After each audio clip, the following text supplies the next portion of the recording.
Hello, everyone, and welcome to episode 292 of the Board Game Barbecue podcast, brought to you by Advent Games and our Patreons. My name is Lauren. I'll be sitting in the host chair tonight, and I'm joined here by two lovely hosts. I'm joined by Jules. Jules, how's it going? I'm feeling great. I'm really excited for our chat today. Thank you.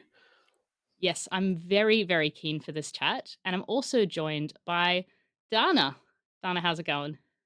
Good, thank you. I'm also excited. So it sounds like it's going to be a good pod.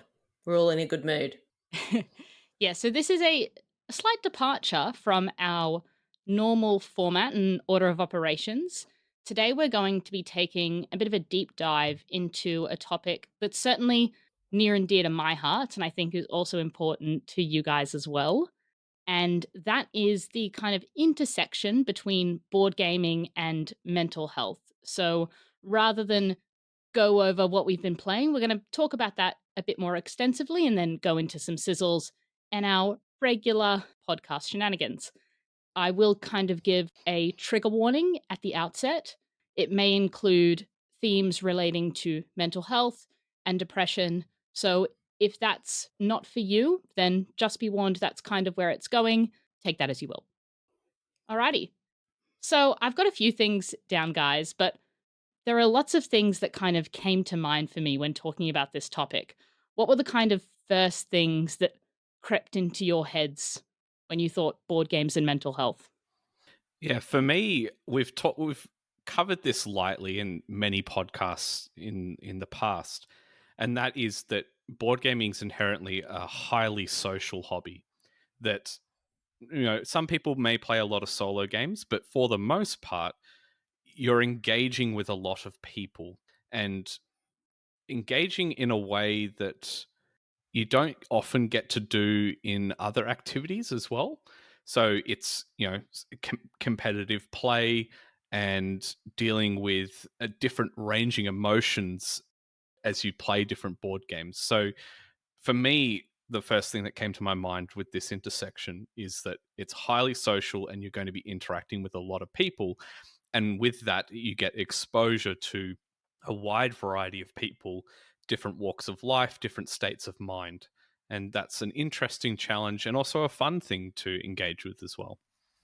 Oh, absolutely. And I'm sure we'll kind of get into that a bit more, especially about the social aspect of the hobby and how that goes in terms of mental health. What about you, Dana? What were kind of the first things that came to mind when you heard this topic? When it was suggested that we talk about it, I was so excited to be able to talk about it because for me, just from a on a personal level, I've had mental health issues over the years, and it actually made me think about I wonder where I would be if I didn't have board gaming. And that's how much it has affected my life. So I was so excited to talk about it and how it's helped me. And Mm. so that's how I feel about it. I think one other thing that I'd like to say that came to mind is actually part of the reason this podcast exists is it started during COVID times, right? Initially, how it started was a Facebook post went out and a bunch of people said, yeah, I'm interested in starting a podcast. And the reason I said yes to that post was that we were stuck indoors and I'm quite a social person. I like to be around other people and do activities. And I was starting to go a bit stir crazy without anything to do. So I said yes to doing this because it's like, oh, okay, this is something I can do at home and engage with and talk with other people and hopefully turn it into something productive with my time. So this, for me, this whole thing and saying yes to starting this podcast was I needed something to preoccupy myself and keep myself busy while having to stay indoors during lockdowns. Yeah, there's a few really interesting things you've said there, Jules, that I want to touch on. So the first is feeling productive, right? Feeling like you're doing something, you've done something, you've accomplished something that day, which is certainly something that factors in for me in terms of playing board games. And the other thing is that social engagement, which is, related to what you were saying earlier. And I guess, very prevalent during COVID was the issue of social isolation. Hmm. And that's not something just unique to COVID. Increasing use of screen time and social media, increasing disengagement from one another.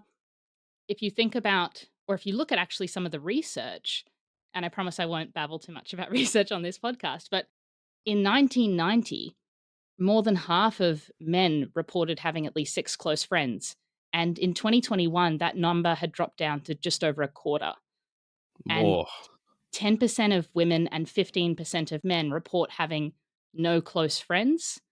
And about 1 in 5 people say that they only have one person outside their immediate household that they could go to for help and support. So it is an issue that is becoming more and more problematic, is this Mm. feeling of social isolation and detachment from other people. So I guess for you guys, how do you feel like board gaming addresses that or helps with that feeling of isolation?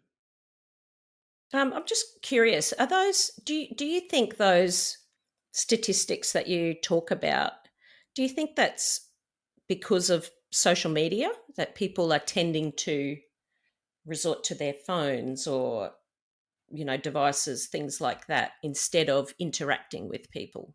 Is that, you think, why it's decreasing? Social media plays a huge part in that, but mental health disorders are generally becoming more prevalent Mm. and they are a risk factor for social isolation. So it's a really complex web to disentangle and a bit of a chicken and egg story. And there are certainly a lot of things that play into that. But absolutely, I feel like screen time is one of them. And that's one thing board gaming is, right? It's totally analog. Mm. Yeah, it's really interesting. So I think for me, as I said near the start of the podcast, that board gaming I feel is inherently a social hobby, and I think that's one of the great benefits that it really brings to the table is that these games are designed to be sat down around a table with other people and playing them. And it has been interesting to see the rise of solo modes and solo gaming over the course of the pandemic, and it's even stuck around since then because so many people had no other choice but to be at home and be alone. But I think that it's the board gaming in general just provides so much social connection and removes that isolation that you said, Lauren, is on the rise if people really want to engage with it in the way it's designed to be. Now, in sort of on that topic, I know people have talked about board games with apps and integrating technology into board games, and some people have a very strong stance with I do not want screens or electronics at all in my board games. I refuse to play them because I want to get away from my screen. And I totally understand and respect that viewpoint. And I think it's going to be an interesting trend. I can only see that technology and board gaming are going to intersect a bit more. I don't think there'll ever be a time where it's all board games have some technology, but I think we'll see it more as technology improves and people find really intricate and innovative ways to entangle those two hobbies together. But for the most part, I think there's still a lot of people that are like, I want my hobby to be social and I'm trying to get away from my screen and have that face to face time with people rather than with the screen. Oh, absolutely. I think I totally empathize with the position of wanting some separation, especially if you're a person who spends all day in their day job on screens Hmm. and just how that can kind of interfere with your mental health. But it is, I guess you're right, a conversation that's going to crop up more and more, particularly with technological innovations and ways board games change. What did you think, Dana, just in terms of how board games affect that feeling of isolation? And I guess we can even talk about community here, right? Well, I was in a bit of a different situation, I think, because I was feeling isolated, I guess, not because of, say, the pandemic or necessarily mental health issues at that particular time, but I was isolated as a stay at home mum, really. Mm. I had children that were growing up, becoming independent. And I had, I just, and I had a sort of a, I would just say, I would describe that I had a personality that probably wasn't maybe your typical your typical mother with mum with kids. So I didn't fit into the wine drinking and ladies that get dressed up and things like that. I didn't fit into that. They get together and have a glass of wine and blah blah blah, and that really isn't me.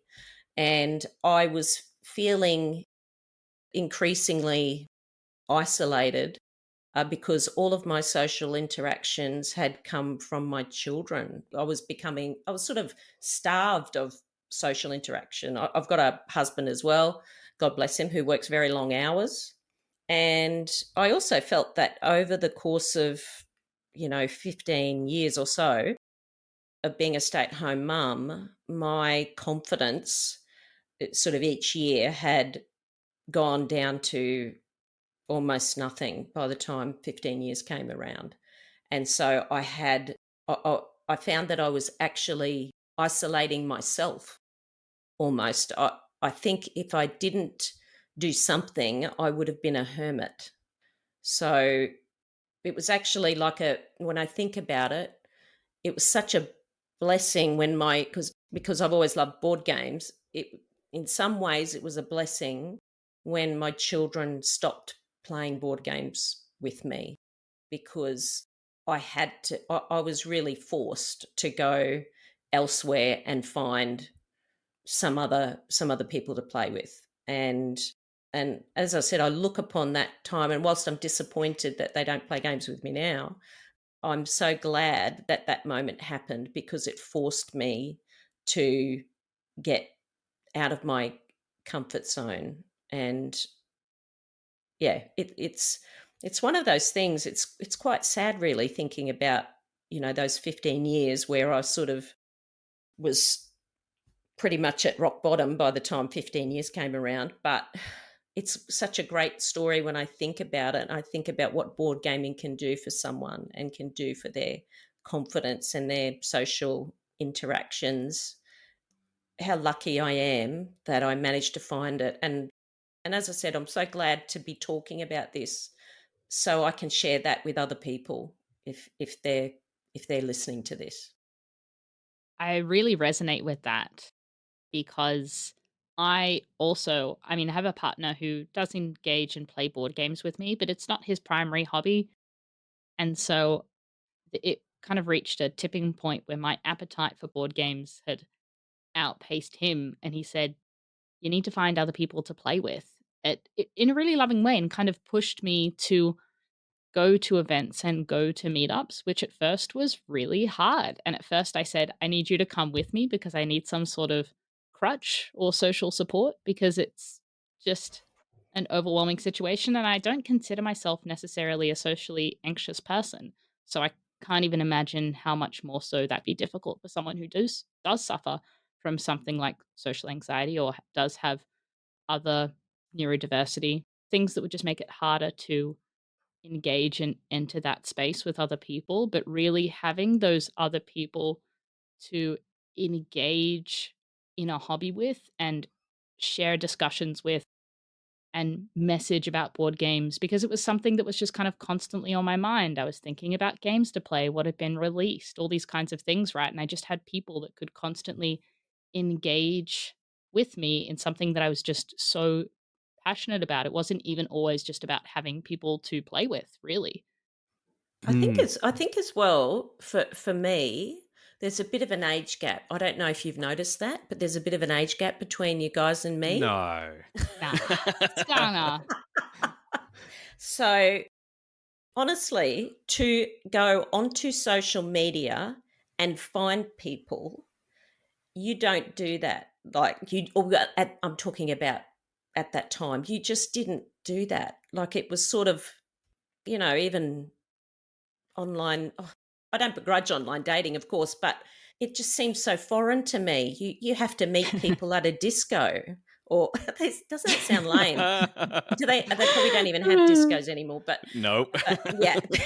But I mean, that's how you meet people. So to even just do that, to actually message someone, or write comments in a random group with people that you don't even know, was such a big step to me. It Mm. was enormous. Oh, 100%. Meeting new people to game with is kind of like dating, right? There's that Mm. kind of first game you play with them and you've got jitters and you don't know what to say.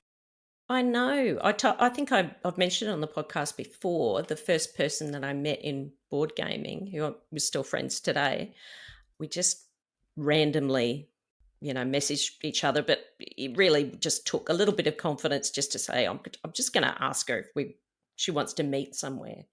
And we had decided, okay, we shouldn't meet at each other's houses because, she could be a stalker. So we had these visions. So let's meet at a coffee shop. And I remember I sort of was waiting for her, and I didn't even know what she looked like. And she Oh. walked in and we sort of caught each other's eye, as you would do, like on a date. And we caught each other's eye, and we sort of, when our eyes met, we knew Board that gamers we for were, yeah. life. Donna came holding a single rose. BG BFFs. That's it. And Mm. she said, "Are you?" And she came up to me, and before even sitting down, she sort of leaned in and whispered to me, and she said, "Are you addicted to board games?" And I said, "Yes." And she said, "I've got them in my car." I've got and immediately we had this connection that we could just laugh about. It was wonderful. It was wonderful to. It was actually wonderful to meet somebody like me. It was like I was a foreigner and I had no one, and to meet somebody like me was the best thing ever. It was great. Yeah, it's that sense of belonging, right? Which I guess Mm, comes back to that point of community. You just kind of go somewhere and you go, yeah, these are my people. mm, Hmm. yes. We've tried really hard from the beginning of the podcast to create a sense of community, whether that's online or at the game day events, trying to make people feel really welcome, setting them up with people that we know and will get along with anyone, picking the right game that makes them feel comfortable, that they'll enjoy. It's something we've just felt that's really, really important from the outset. It's a hobby that engages, it captures, I guess, so many people's attentions, and people come from all kinds of walks of life, as I said, and backgrounds, and it can be really challenging and hard to create a community when you have such diversity. But it honestly does work when, I guess, you have people that can be great leaders or representatives of the hobby that really show that this is a welcoming and an accessible hobby if you have the right people in place to welcome everyone. And I just feel so proud and overjoyed. Feel of like what we've accomplished to help make people feel comfortable in the community. And look, maybe we've made mistakes along the way. We're not perfect at all, but I feel like we've done a pretty good job at creating that sense of community.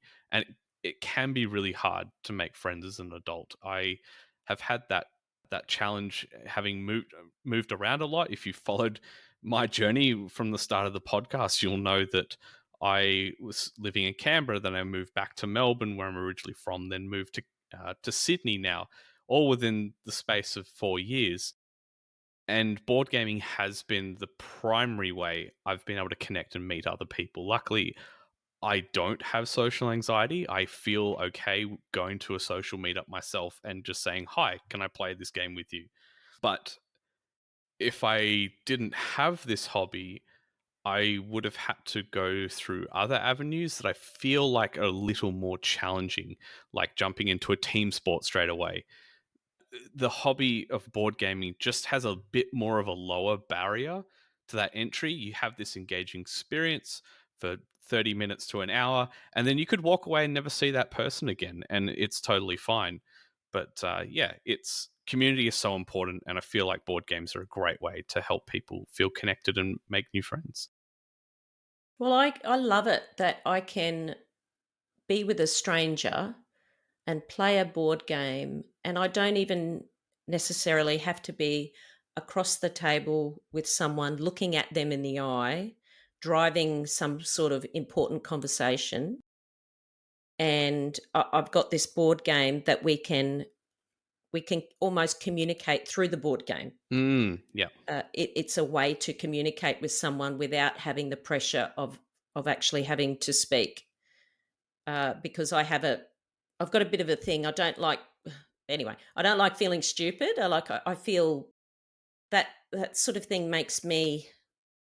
It makes me to the point where I don't want to talk, sort of thing. So I find that just being able to communicate through a board game, and even if it's a like a cooperative game or something like that, I can just put my 2 cents worth in, and I feel like I've communicated, I've achieved something, Mm, I've connected with someone. That's the word. That's the mm. word I'm looking for. I've connected with someone, and we can sit there and talk about other games that we like, or we can connect by feeling the pieces of the board game, and you can see someone's reaction when they're touching the pieces of the board game. Mm. That sounds really deep, doesn't it? But it's not meaning to be deep. It's not meaning to be like that, but that sounds like, yeah, anyway. That's what it is, right? Board games function as this really great, almost social lubricant for people that have a hard time interacting with others. There's a really structured way to sit around and engage with other people. And I sometimes feel like that's the reason why there is so much neurodiversity in this hobby, why you do have people, various kind of developmental conditions that might make it difficult to interact with people, or that there are barriers to interact, or other disabilities, because it really does give you a safe and reliable format to engage with other people. And if you don't feel comfortable being social, you can also engage in more parallel play, right? I'm Mm. sitting here, you're sitting there, and we're both playing Hadrian's Wall, but this is the level of social engagement that that person may feel comfortable with. Mm. And they can do that. And that's awesome. Then there's so many games on every different level that you can connect with someone, from heavy interaction, negotiating with people, this multiplayer solitaire solo board gaming, and everything in between. You can Throw, find your throw perfect burrito, where you get to level. throw something at someone. Yes, but it's the perfect hobby for that. And the the other thing that I find is, uh, and I think we've mentioned it already, but that people are very accepting of anybody, really, any persuasion, anything. And I think it's because a lot of people in the hobby know maybe what it's like not to belong, or not to have found their people. And so they seem to have a certain empathy for that. And well, that's what I find anyway. Mm. Yeah. I feel like there's something also to be said just about the fact that it's play. And as adults, how often do you get to play and be silly or role play or just have fun and escape from adult stresses? I Mm. feel like Mm. even when I think about things like hustle culture, I feel like there's so much emphasis on adults to be competent, to be work driven and motivated and oriented. And there's not as much conversation around adults kind of just having fun. It's almost like if you have downtime, it has to be productive. You have to be working to something, or having a side hustle, or engaging in fitness. And those are all great, but why can't you just play as an adult? Mm. Yeah. It's a great conversation piece, that thing. Play as an adult, I feel, is not. It's. I should say I feel like it's starting to become more widely accepted, but certainly wasn't maybe 10 years ago. That hustle culture you mentioned, we see it so much on social media, right? But I'm sure people know and have heard this time and time again that social media, what's portrayed there is certainly not reality. And I know several individuals that have been a part of that hustle culture and have burnt out and crashed, and in quite a deep and harmful way. And it's because they didn't allow themselves to engage with things that were fun. And that doesn't mean it needs to be board games. It could be team sports. It could be watching movies or whatever it is. It's sad to me that oftentimes the activities that are deemed as play, like board games, for example, tend to be maybe not demonized, but looked down upon as unproductive and therefore not important. And I think that's absolutely the wrong way of looking at all of it. Fun and play is so important for our mental health, but also I feel like it has really translatable social skills and helps you in all aspects of your life. I still experience that with my family. When I tell them, like if I've been to a game day or I've played games for the day, they can't understand how I can play games all day. And it's almost like if I were going hiking, they wouldn't say anything. It would just be, "Oh, that's lovely, that's great." But board game, it's like you actually play games for the day. Mm, It's almost. I agree with you. It's looked down upon as a hobby mm, in some ways. Why would you do that for all that time? But for me, it's exercising me mentally. hmm It's it would be like reading a book for the day, or for some people, or doing other things. People seem to think that it's not worthy as a hobby. Mm. Completely agree, just in terms of it not being valued as much. One of my other hobbies is indoor climbing, and I always seem to, I feel like, get a lot more respect for that hobby as opposed to this hobby. Or not Interesting. respect, maybe just kind of I get a bit of a side eye when I talk about the board gaming. The Yeah. response to indoor climbing is, "Oh, wow, that's amazing. You must be so strong." No, but stuff like that, right? So it's yeah. I just think I wish that people would give themselves the freedom to engage in kind of carefree play. mm, Mm. It does get easier as you get older because you sort of go, I just don't care anymore what other people think. It gets so much easier as you get older, and you Yeah, can just stuff just them. yeah, you can say bugger you. Another thing that I wanted to talk about, which is maybe kind of the flip side of what we've been speaking about up until now, but I think something that I also do see, I see people post about it on Board Game Geek, sometimes on Facebook, which is kind of how mental health can impact your engagement in board gaming. There was a recent conversation on the Board Game Barrage podcast where they talked about how they changed in the hobby. And one of the hosts, I can't remember which one, said that he derived less joy out of buying new games than he used to when he first got in the hobby, which is certainly something you see, right? mm, The There's an Russian, evolution. There's an evolution of the gamer. there's an evolution, but there is kind of, in some ways, diminishing returns and hmm excitement over things in the hobby. I feel like things that made me really excited when I first got into board gaming have to work double time now to excite me. Getting a new game, playing a new game. And I don't think that's a symptom of necessarily any mental health related issues. It's more just kind of a symptom of being in the hobby for a long time. But you can also experience those kinds of things in, say, depression, for example. One of the hallmarks of depression is anhedonia, which is diminished ability to derive pleasure or enjoyment from things that were otherwise previously enjoyable. And as well, low motivation. So I think that's certainly something I think people can relate to is when you're stressed or when you're feeling down, it's harder to motivate yourself to engage in the hobby, and it's harder to kind of enjoy it or have it spark as much joy as it previously would, if that makes sense. yeah.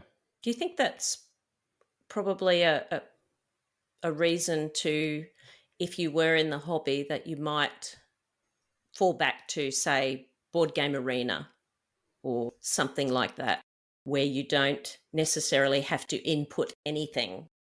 You don't have to get out of your pajamas, but you can still have some sort of, like, you can still activate your mind in some way until you become well. And that's, the beauty of board gaming as well, in with solo gaming, things like that, which you wouldn't have been able to do, maybe. I don't know. When did solo gaming start, or solo modes?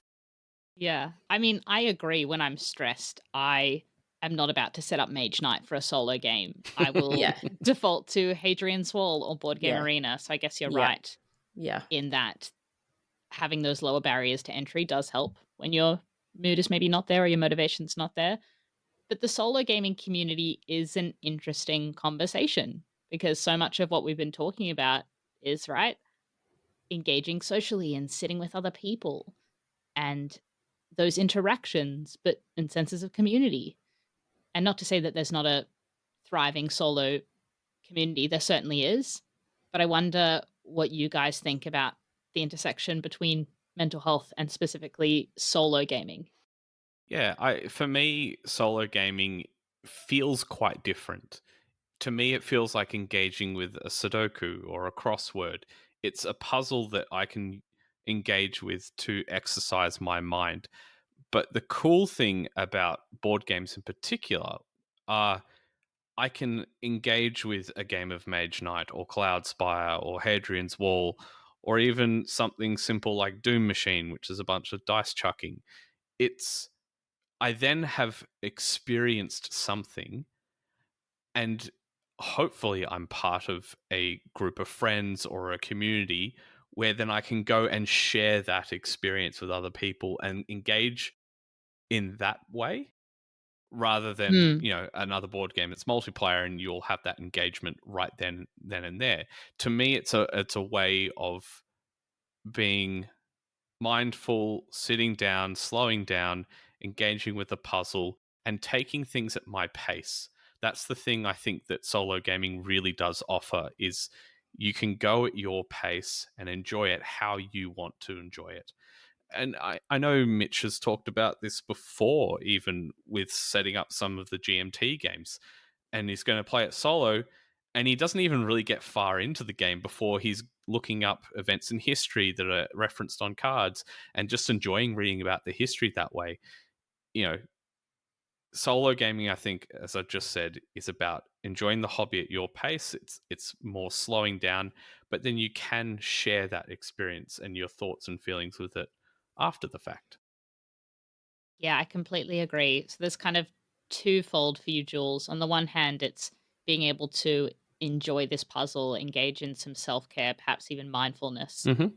and really sit with the game and not have the external pressures of feeling like you need to calculate at a rapid pace because someone's waiting on your turn. So it Yes. alleviates some of those things and Mm. maybe allows you to enjoy the game in a different way.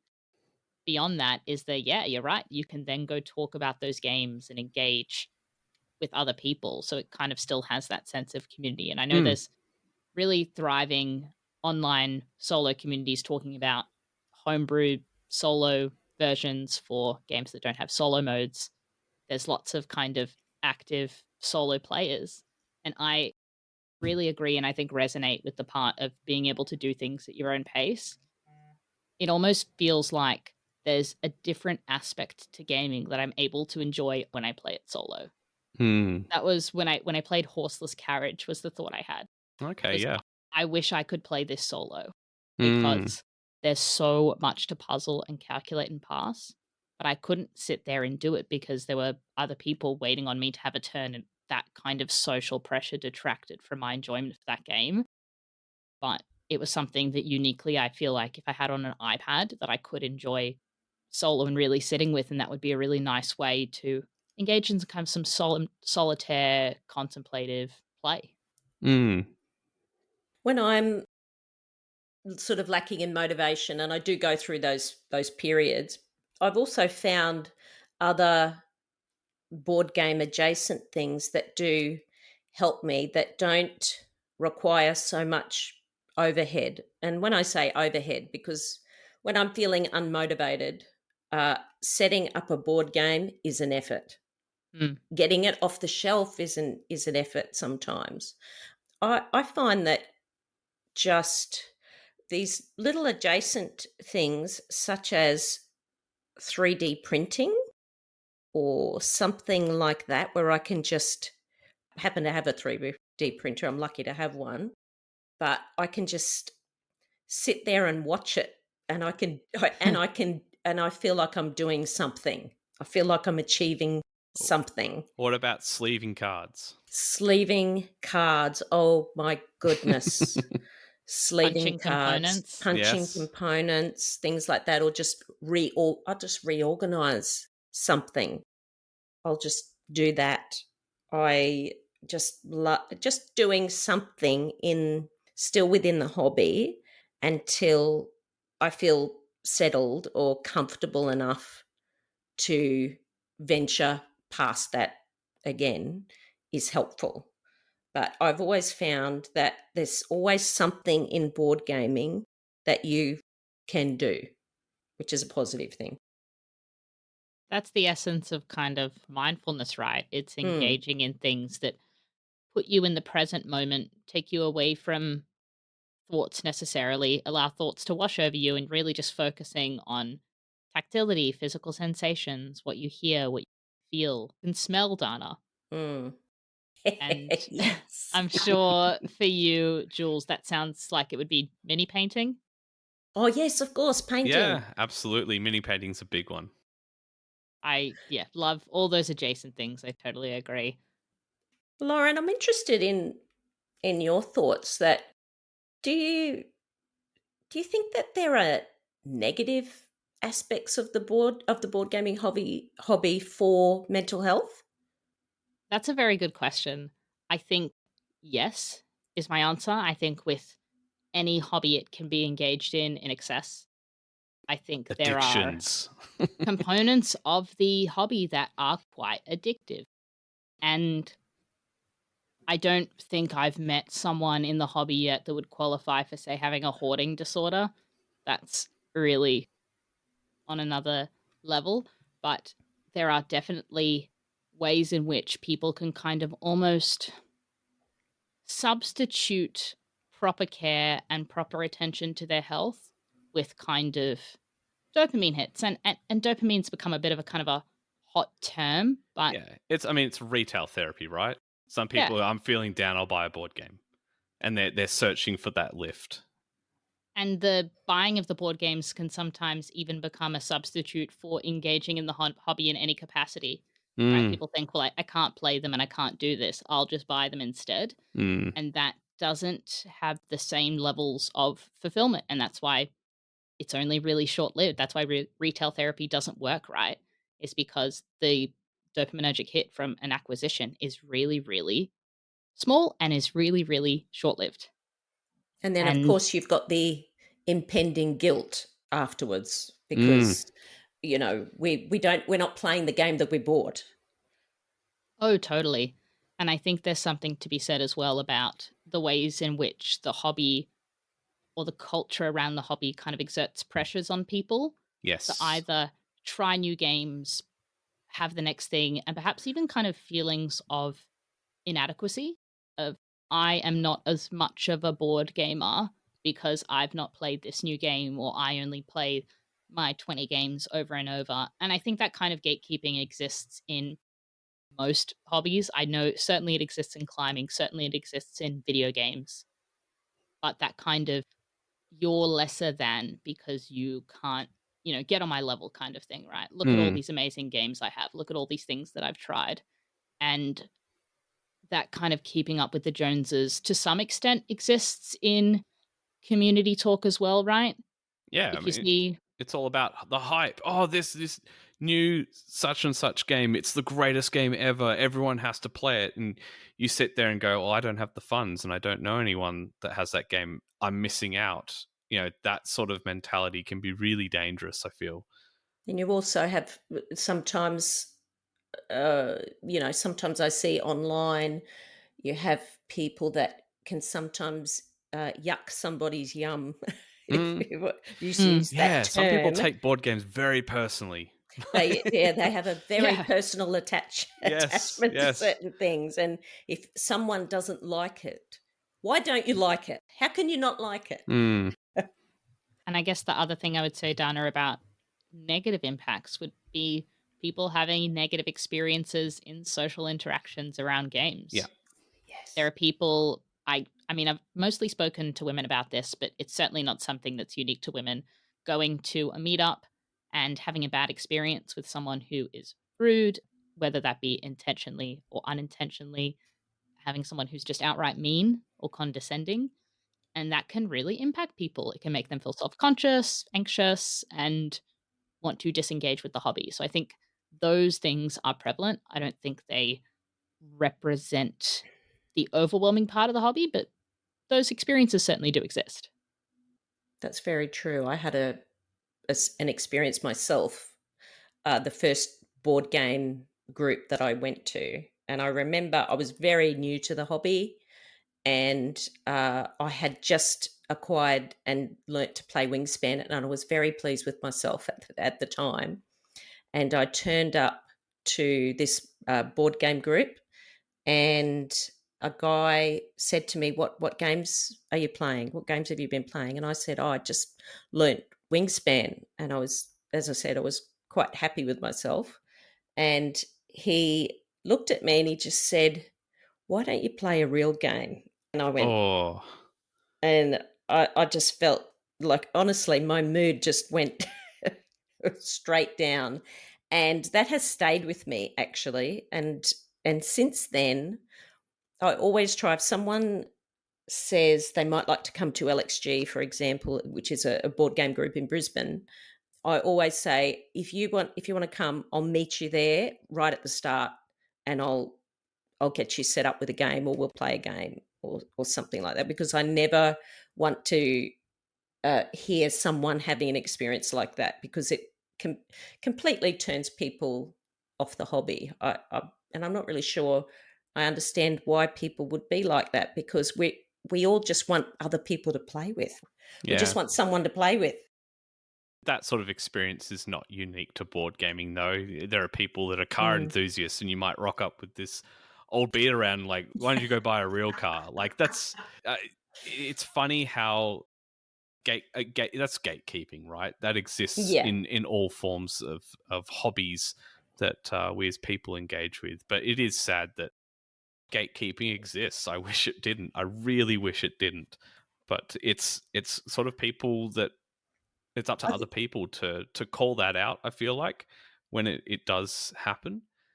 I think it's important, in particular in our hobby, because I think we are so diverse, and there are a lot of people that do have perhaps social anxiety Mm. or things like that, that it's even more important to be welcoming. This is sort of like a, I don't know whether it's board gaming can almost be like therapy. And it's so important for that first meeting to be welcoming and meaningful and kind. And safe. Yeah. Yeah. Yeah. Totally. As someone who plays board games in therapy sessions with Mm. clients, totally board games can be therapeutic. 100%. I should mention I'm a psychologist, if that wasn't clear from the context of this podcast. But yeah, I think they can be immensely therapeutic. And on the note of gatekeeping, Jules, I think it exists, right, when someone's ego is too tied up Oh yeah. into their hobby, and their kind of sense of self and identity and self-worth is how much they're able to engage in this and how much they know about this. Mm-hmm. And I think it's the same kind of people, right, that are sore losers or will want to control everyone's moves in co-op games. I feel like it's all part and parcel of the same kind of Mm. person, in my opinion. Yeah. Yeah, any hobby could do without. There's Mm. pricks everywhere. People Yeah. suck. Yeah. No. One more thing I wanted to talk about was how the topic of mental health is represented in board games, because it's not something that occurs too often. but there are a few games that came to mind that kind of deal with topics of mental health. This War of Mine is Hmm. one of them, and perhaps war Oh, games more generally can delve into that just because the theme is quite somber. The Grizzled was another one. yes, the grizzled, yes. Also, maybe The Pursuit of Happiness more Hmm. loosely. Yes. I was wondering kind of what you guys thought, if you could think of any other games, or if you think that it's a topic we need more in board gaming. So, off the top of my head, I haven't played this one, but I think it's called An Unconscious Mind. Yes, yes. That I don't know if that's been delivered It's yet. no, it hasn't. We're still Yeah, waiting for it. I have played it. I've played it on TTS, and it's very abstract, but it does kind yeah, of deal with it touches on Freudian it. psychotherapy and Yeah, analysis of dreams. So it's certainly kind of baked into the game. yeah, and the other one would be Cerebria, where you're playing as emotions. Mm. Very, Mm. again, very abstracted, but touches on topics of mental health. Do you think that board game designers may steer clear of that topic because I don't know. I'm trying to think. I wonder if people think this is part of my life. I don't want to play a board game about it. I wonder if designers think that. I don't look. There may be designers that are steering clear for those reasons, but I don't think so. I think translating cognitive experience into a board game can be really, really challenging to do. Now, I think the way the games that Lauren's mentioned, like this War of Mine, that touch on subjects and engage with people on a very emotional level, is a much more. I think it's an easier way to design a game around touching on particular topics. But I feel like the adjacent sort of hobby to board gaming being role playing games is a lot easier to explore and discuss those topics of mental health and depression and things in that realm. I think we've mentioned a couple of board games that touch on aspects of challenging emotions and mental health, but I don't think there's a great swath of board games out there that do that. And I think the reason for that is it can be quite challenging to translate such complex human experience into a board game with defined rules, when in reality we as people, we have social rules that we abide by, but we're all our own individual selves, and in reality we're all kind of messy in our own minds, and to confine that into a rules experience can be quite challenging. Whereas, as I said, that RPG experience is a lot more loose and fluid, and the topic of conversation can be a lot broader. Mm. Yeah, I definitely agree. It's, I think, a design challenge, which is probably why it's so much more prevalent in tabletop Hmm. RPGs, because it's really easy to incorporate those topics in a journaling game, for example. If people Yeah. want a good solo tabletop RPG that does explore themes around depression and mental health, Below is a really excellent one that I would highly recommend. But yeah, it's really difficult. We're really complex. And so one thing I wish, I guess, games would at least attempt to is kind of take aspects of that. I think Fog of Love is a good example of that, Yes, absolutely. right? How, and that's obviously a very innovative game, but kind of how aspects of life or aspects of living or our experiences intersect with mental health. And I think that that's something that still could be explored a lot more in board games for sure. Mm. Mm. I wanted to ask you, Lauren, with your experience as a psychologist, when you feel it's appropriate to bring a board game into a therapy session, what are you hoping for that tool to help? I mean, obviously, there's various people with various experiences and various challenges, but is there a very clear objective you hope that board games have in helping your patients? That's a really good question. So I work now in the pediatric space. I used to work after I finished my clinical masters, I worked in geriatrics. And so didn't really have the opportunity as much to incorporate board games. But after my PhD, after I moved into pediatric space, I had a lot of different uses for it. The first one is just to build rapport. Hmm. One of the most important predictors of success in therapy is client therapist rapport. And so, just for a child to trust me, I feel like board games do so much heavy lifting there. Mm. And they can be quite disarming. But on top of that, and there's members in the community who I've spoken to about this, if a child has more kind of complex developmental needs, then using the framework of a board game is a really easy way to communicate with them. I see Mm. a few kids with autism, and playing games like Onitama for a child whose special interest is chess is the perfect way to engage with him. Mm. On top of that, there is a lot of utility to board games in terms of teaching social skills. Some of the kids I work with, I'm teaching turn taking, I'm teaching emotional regulation skills, their ability to lose and cooperate. And board games do an outstanding job of that. Mm-hmm. And the other thing is also just as a reward. Often kids will come in and therapy is really hard. Yeah. You've got to do the work. Sometimes you'll come out of therapy feeling worse than when you came in. And that doesn't mean it's not working. It specifically means it is working. It's just that the thing that you have to do is exhausting or hard or confronting. And so board games at the end of sessions are kind of a nice reward for that work a child has done, and also a bit of an escape from what Mm. is otherwise pretty challenging for a 9, 10, 11-year-old kid to work through. Mm. Oh, that's really interesting. I really like the way you talk about that with children, because being as a parent with children, my children are older now. I wish that I had really made board games part of my children's upbringing more. I didn't. I didn't do that, and I regret that, because I'm just listening to all these benefits, not just in therapy, but just in life for children, and how it can help them as probably as young adults, and into adulthood. And it's really wonderful just hearing all those benefits, even for parents that listen to the podcast. It's fantastic.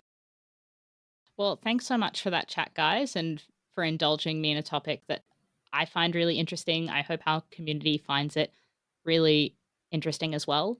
And I'm sure lots of people will have a lot to say about the various topics that we've covered. Yeah, there's so much more to explore there, but yeah, it's a topic I think is worthy of discussion on a somewhat frequent basis because, as we said many times, we're a very diverse community, and there are people absolutely listening to this, I'm sure, that are struggling with mental health at the moment, and there are people that are listening that will struggle in the future. So it's important for us for all to be understanding, welcoming, and be kind to each other. Absolutely. And I will say as well, if you are struggling with your mental health, if you're feeling anxious or isolated or low, and you're part of a community, please reach out to the people in that community. The board game barbecue community is incredibly supportive and accepting, and we really hope that we can create a safe space for people to engage with other people, be honest with other people. It is perhaps a more male dominated hobby, and that's an issue that's really, really prevalent for men in particular, is not being able to be open and vulnerable when you're feeling down. So I really hope that if you are struggling, please join our community, reach out to those around you, to your local gaming groups. There's lots of people around you who care and will support you.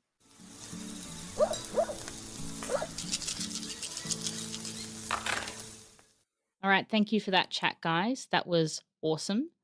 Now we're going to get into some sizzling games.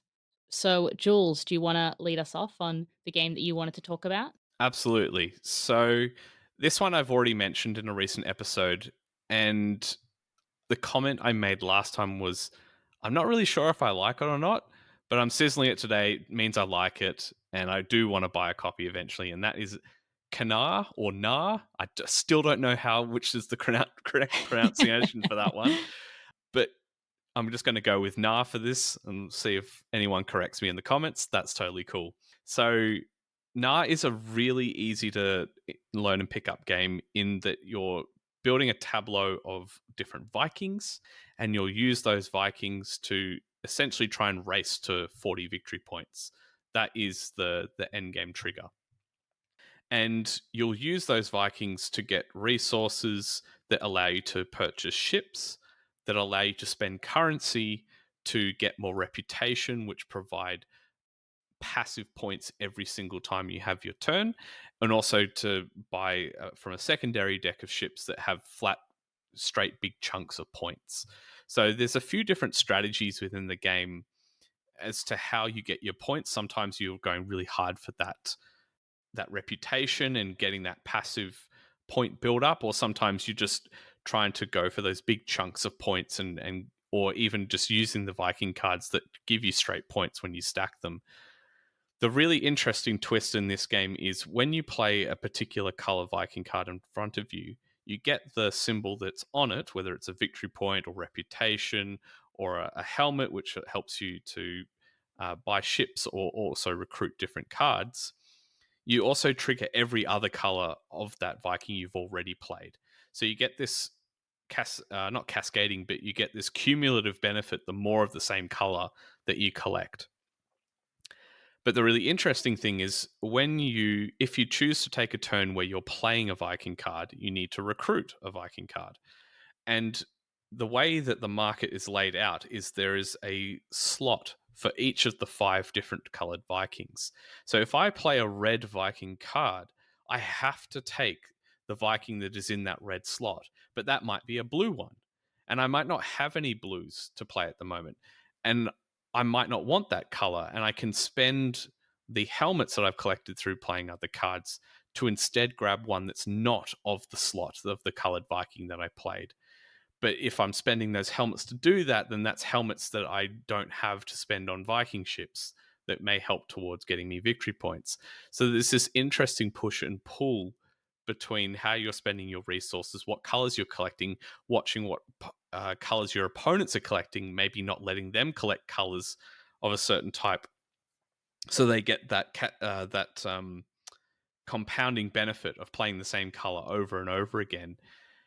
And one of the things I had to grapple with that made me unsure if I liked the game was it's so quick. It's over so quickly. And I thought, oh, well, I felt like everything was just kind of getting going. But the more I've played the game, the more I've realized I think it's one of those games that I would sit down with people and go, all right, best of 3. That's the sort of environment I'd like to play that game. And there's actually a really interesting puzzle the more I play it of I'm not just collecting as many Vikings as I can throughout the game and then spending them all to get the ships, and hopefully I'm getting to that 40 victory points, but there's a roller coaster or an ebb and flow of resources and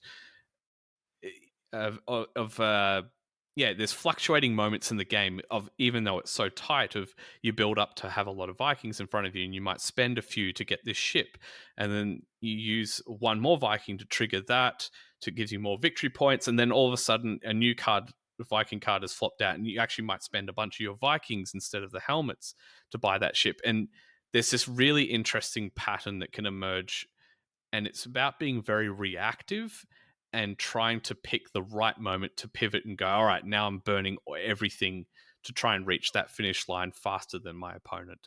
And I found that puzzle really, really satisfying. I am very excited that it is coming to Australia. For a while, we weren't really sure if it was, but it is. Pandasaurus got the rights to sell in the Australian market. So you might find it on pre-order at a bunch of different gaming stores, and it's a small box. It's easy to teach, accessible, and I've just been absolutely addicted to it on BGA, where I've racked up over 30 plays. So that is Knarr. Wow, that's awesome. This is certainly a game that's been getting a lot of love from various content creators. I know Amy and Maggie talked quite highly of it. Yeah, it's one of those games that is just, as I said, the rule teach is just like 2-3 minutes and the game's done in 15-20 minutes, absolute tops. It feels like a very satisfying puzzle, and it's just like, all right, let's go again and again and again. Sounds like my kind of game. Yeah. I think you'd like it, Dana. I really do. Yeah. Do the components lend themselves well in the physical form to, okay, let's just reset and play again? Yeah, because the setup is just throw all the cards together, shuffle, and deal. You will have to take out some cards depending on player count, but if you're at max player count, you just throw the whole deck together, shuffle, and go again. You've only got a really simple board in front of you, and it's kind of cool. It has like almost cutouts for the circle tokens that you're collecting for your shields and your currency or artifacts or whatever they call it. Yeah, it's just a really tight, neat little production. Very easy to just hit that reset button and go again. Awesome. Definitely one I need to give a try. It sounds great. Yeah, very, very good. All right, Dana, what have you been playing that you'd like to sizzle? Guess where we're going? Oh, tell us. Madagascar. Japan. We're going to Japan. You're going to love, I think you're going to really like this, Lauren. I really do. So I mentioned this, like you, Jules. I mentioned this in a previous podcast, and I really felt like I think I'm going to have to sizzle it. But yeah, it's Let's Go to Japan. So it's published by AEG, and the designer is Josh Wood, who I had not heard of, but when I researched it on BGG, he's designed Cat Lady Oh, okay. Ah, and Santa Monica. Yeah, nice. Yeah. So this was a Kickstarter that just recently delivered. And when I say that, probably maybe 6 weeks ago, something like that. And as soon as I saw the deliveries come in, I thought I really should have backed that game. It's so you're a traveler and you're planning your holiday to Japan. So this is why you're going to like this, Lauren. It's all about travel. ooh, And you're going to plan your holiday, and then you're going to experience your dream vacation to Japan. So it's a card drafting game, but I haven't heard it described this way, but I think it's sort of like a programming game as well. So, as I said, you're trying to plan out your trip by playing cards that represent various tourist attractions. So, you've got your holiday, which goes for a week, and each turn, players are going to draw cards and you're going to play different tourist attractions to various days of the week. And the cards that you don't use, the leftovers are going to pass to a neighboring player. And you're going to be trying to line up symbols with specific days of the week. So, for example, if Tuesday has been nominated as a day where you'd like to visit temples and shrines, you're going to want to place activities on that day that relate to that. And each day you can nominate a highlight of the day. And if you meet the prerequisites on your highlight of the day, it can give you uh, certain bonuses. For example, it might elevate your mood, or you might be able to get a luxury train ticket. And so when all your days are full, players then go from left to right, Monday to Saturday, and you actually go through and experience your holiday. So when I played this yesterday, our group of ladies, we all actually sat there and went through our days and talked about the things that we did. For example, we went to the Kabuki Theatre. And what's really lovely about this game is that each of the tourist attractions have a little blurb on the card, and they're beautifully illustrated, and they've got a little blurb on the card, and it even tells you how to pronounce it. Oh, nice. Some of the words are really difficult to pronounce, and it tells you little things, little facts about what that particular tourist attraction is. And it's really important, and this is why I say it's a programming game. You're going to have to go through your itinerary from Monday to Saturday, so left to right. So you've got to be thinking about, okay, if I've placed this particular tourist attraction on Thursday and I need to get 3 shrine tags, then I need to make sure that I put those in Monday to Wednesday or whatever. So it's sort of like a programming game. But anyway, that's how I see it. And there's even like a little mood meter that you're gauging whether your attractions are satisfying or enjoyable or exciting, or whether they cost too much, they're too expensive. And this game just makes me happy. It honestly makes me happy. And I thought I picked it particularly for today because I thought it was such a good game for mental health. And one reason is, first of all, it's simultaneous play, which I love. If you have maybe a short attention span or something like that, I think it's excellent. I feel like I'm a broken record because I keep talking about simultaneous play, but I love simultaneous turns. The tactile nature of these components, oh my goodness, they're like so chunky. It's it's just beautiful. It's, oh my goodness. And it came wrapped in cloth. The game. It was this beautiful Japanese cloth. I don't know what it was called, but it was beautiful Japanese cloth.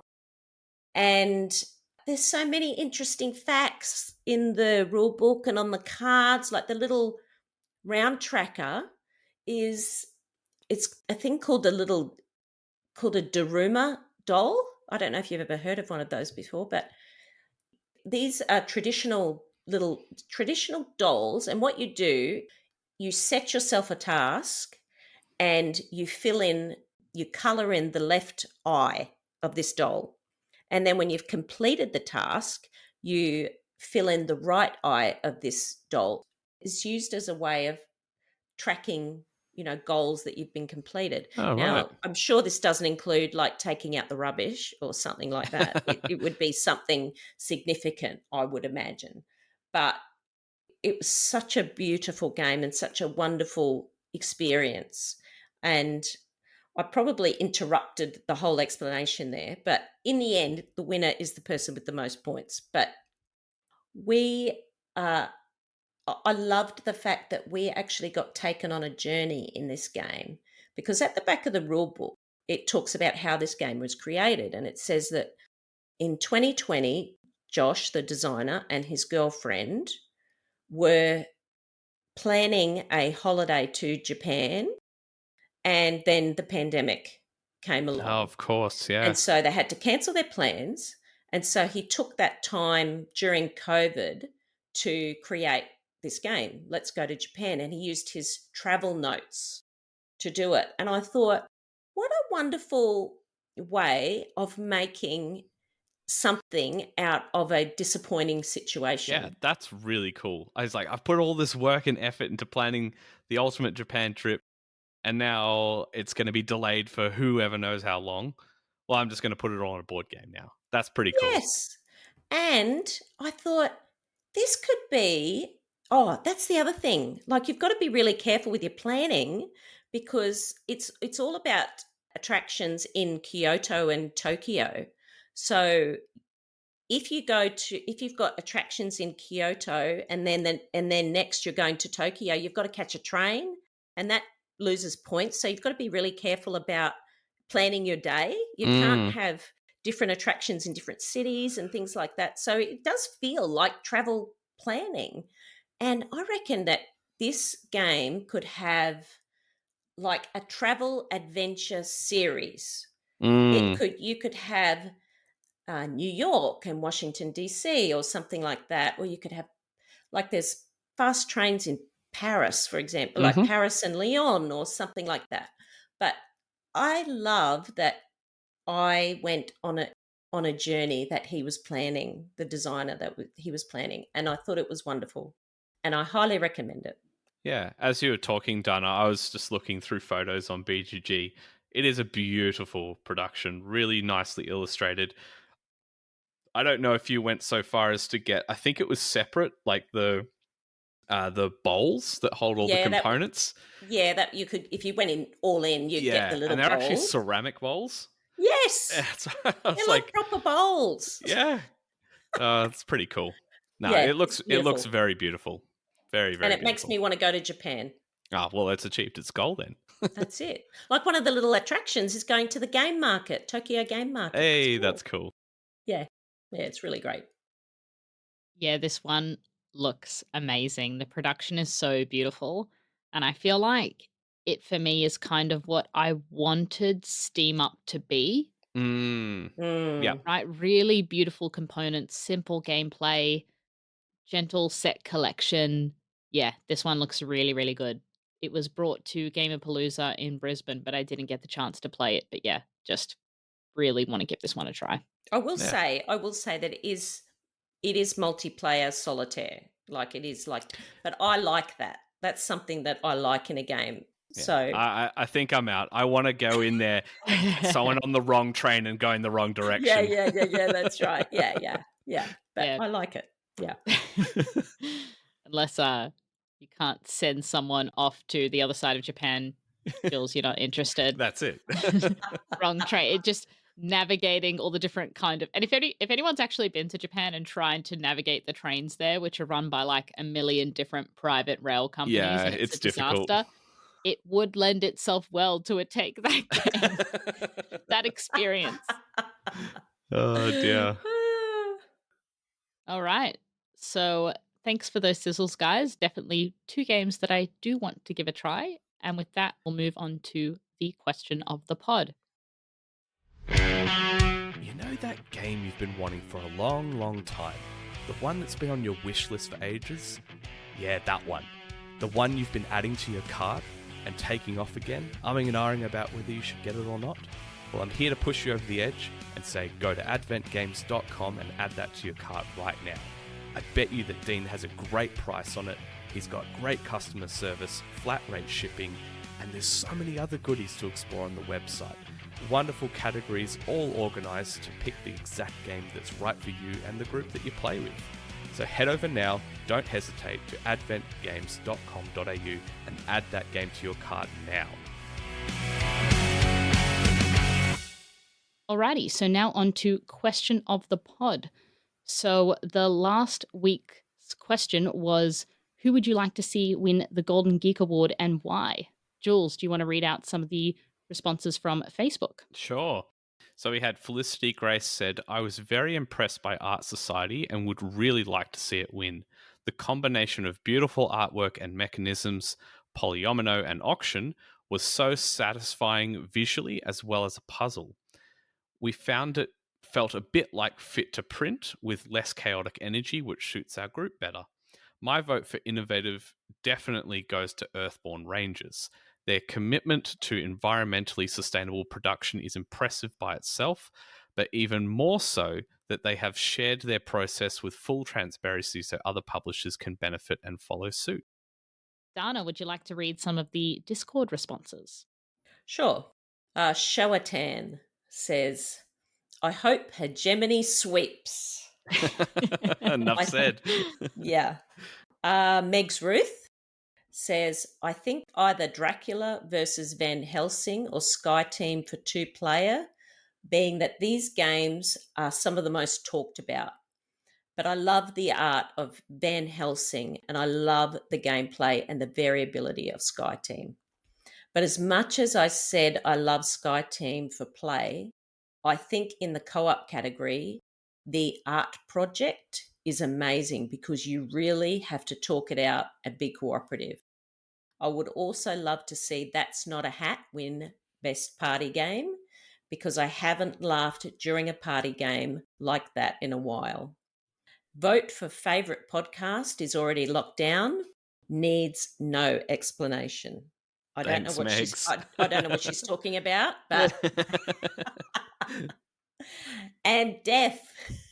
I would like to see games that are not so popular win awards. There are some awesome designs that don't make it into the spotlight much, as they get shadowed by the most popular games. This includes games I love myself, by the way. For instance, I adore Voidfall, and I think it's one of the best designs in the past few years. But a lot of people already know and talk about it. I would love to see a game that is less known, like a Gemini, get more attention, especially as it gives a glimpse on how the world works and tries and teaches people around social economics and other parts of our society. So now on to our new question of the pod. It's going to be, unsurprisingly, related to our conversation around mental health. And that is, how do you feel the board gaming hobby or board gaming affects your mental health? Mm. For me, I've probably touched on this in our conversation, but the two big things that spring to mind is it helps me exercise my mind. I find when I'm not using my mind so much, I I start to get, I don't know, bored or disinterested about life. I really like to engage my mind on a frequent basis and really stretch it. And the other is just being social with people. Board games are just a really low barrier to entry, easy medium for me to engage with other people and to have a laugh, to have cracks at each other and enjoy some good banter. I love some good banter, and it's it's just such an easy go-to for me to engage with other people and be social. And both of those things reap huge benefits, I feel, for mental health, in particular mine.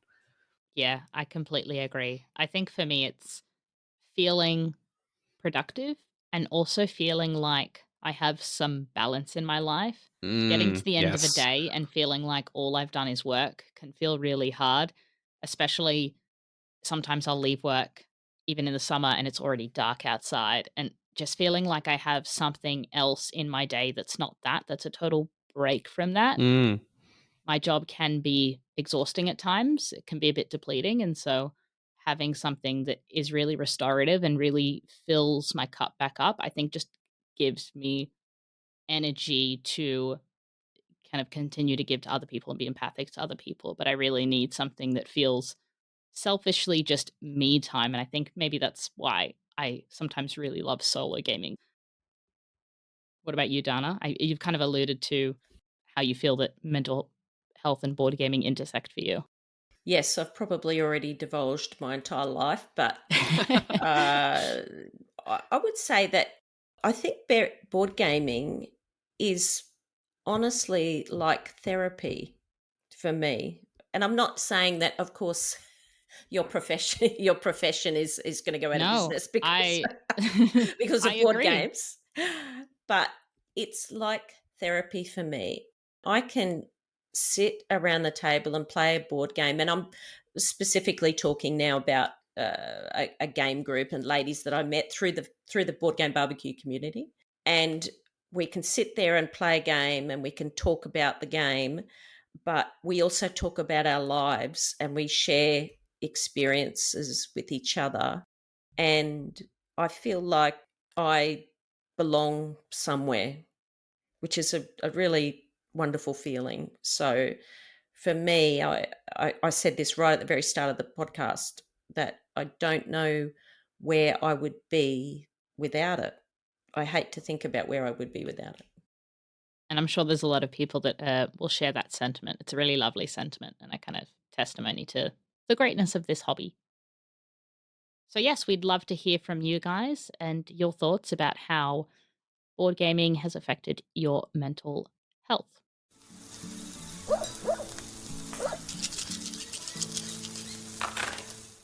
All right, so some quick announcements and news.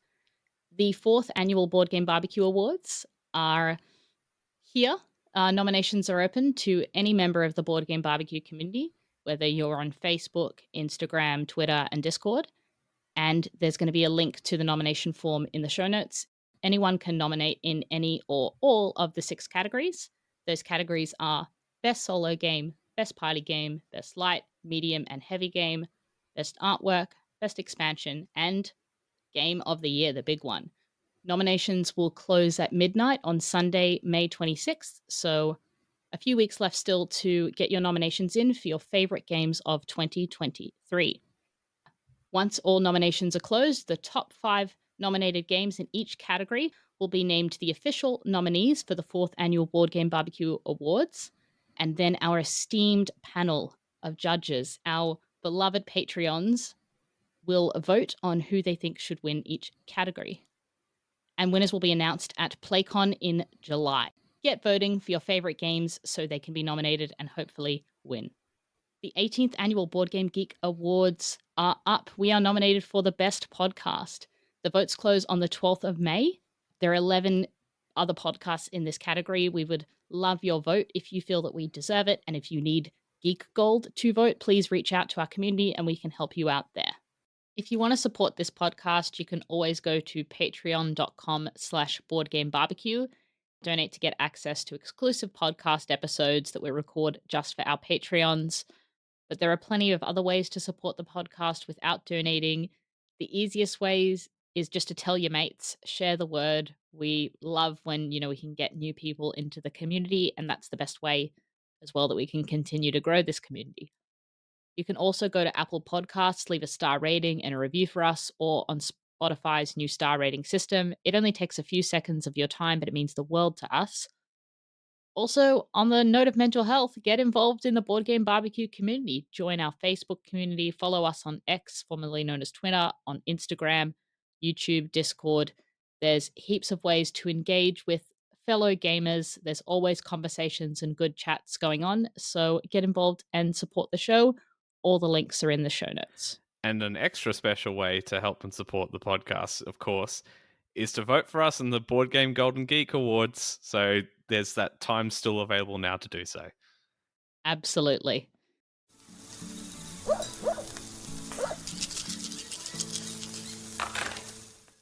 All right, now on to Swear an Oath. So, Jules, how did you go with your last oath? I had 100% success. So, whoa. my my oath that Def kindly conjured up for me was to play Arcs on TTS, and I did do that. That has been played, and that is a big tick. I am not ready to share thoughts on it yet, but I'm very excited to see it come in person. I really want to play it in person, but playing the game on TTS was good, so that is done. For a new oath, the folks at Ivy Studio were kind enough to send some games for review, including a copy of Fractured Sky, which is on crowdfunding at the moment. This is a reprint of a game they launched a couple of years ago, and they have a new expansion for it. I didn't back it at the time, and I have been a big fan of Ivy Studios. I really quite enjoyed Moonrakers. It's somewhat divisive game for a lot of people, but I quite enjoyed it with the right group. And then they've done Veiled Fate, which I absolutely love, one of my favorite games. And Fractured Sky didn't quite grab me at the time, but I do want to give it a go. I'm not going to judge a board game by its cover or its box, and I'm going to give it a go and play it. And I mean, another thank you to them for sending it. They sent the super deluxe version, which is all the magnetic pieces. They're all pre-painted minis as well. So it's the all-out experience. So I hope to get that to the table before I'm on the podcast next. All right, Dana, how did you go with your oath? We were both on the podcast very recently, so it's you not can be easy forgiven. at that time, is it? Yeah. Well, actually, I did get it played. So Ben Todd was a Patreon, was kind enough to teach me one of his top 10 games. Good on you, Ben. It was fantastic. The Red Dragon Inn. Actually, when he brought it out to play it, I thought it was a completely different game to what I was going to be playing. It's like the perfect drinking game. Yeah, it's a very silly game. It's a silly game. It's all about like partying in the Red Dragon Inn after all the fighting's done, and you're actually drinking. So when you're I can't remember, there's two particular. I wish I can't remember the words, but you're basically, when you get drunk, you're out if you get drunk, and it's the perfect type of game that if you take a drink, you should actually be having a drink. And you're playing cards that make other people drink, and you can also, there's a bit of gambling, you can do a little bit of gambling, and it's just really good fun, and I really enjoyed it. So I'm so glad that I got to play it. So my oath I'm coming up with this on the fly because I forgot. I've actually forgot to get, come up with something. So I'm just coming up with it on the fly. I think I'm going to try and play Merchant's Cove. Oh, nice. Ooh, nice. So Merchant's Cove has been on my shelf. It's got to be 2 years. It's got to be 2 years. And I've got to play this game, man. It's not even out of shrink. It's still in shrink. And I've got, how stupid is this? You can tell me if I'm stupid. I've actually got like the expansion coming from Kickstarter. I haven't even played the base game yet. It's so... It's all right. Anyway. You've got time to rectify this, Dana. Just get Connor onto it. He loves that game. So anyway, I am breaking it out and I'm going to play it. Merchant's Cove. Good stuff. My previous oath was to play Ginkopolis, and I did manage to get that done, but I will be reserving my thoughts about that game because it is 100% going to be a sizzle. It was great. Really I really want to play it. unique. Really, really unique, and often gets told that it's a difficult to teach game just because you don't really have classical board game heuristics to rely on in terms of learning the rules. But it's really interesting. So, Ginkopolis, tick. My new oath is to play the expansion for Fields of Arle, which has arrived. I got that one from Dean. Cool. Got that in. So I'm going to give, I think it's Tea and Trade. So I'm going to give that a try. So that's my new oath, is to play the Fields of Arle expansion. Awesome. Sounds great. And that's it. That's all she wrote. Thank you so much, guys, for joining in on what is a very interesting chat. And thank you to our community, to our Patreons for supporting us. And yeah, get out there and play some more games.